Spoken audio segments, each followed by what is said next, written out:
So right here is your typical roofing company. They put these pieces in here to try to get the water away from here. Sometimes this actually can do more harm. Back the water up underneath. There's probably some nails right here. Hits this, gets the nail. You got problems.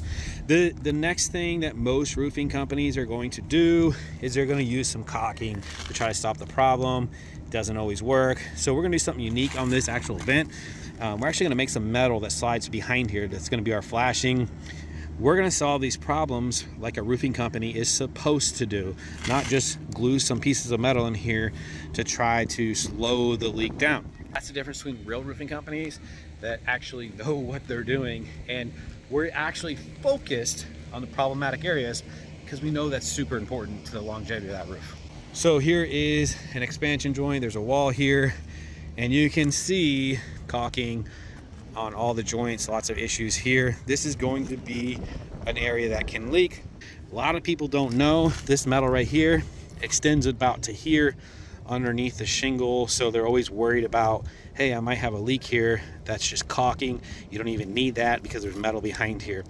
Literally, like, I like to run the metal a little bit longer to keep the water out. So I just showed you what it looks like as a homeowner. This is what you see, and you're probably most of the time thinking, hey, the water's getting in here, but let me show you one step above. So you wouldn't know this exists.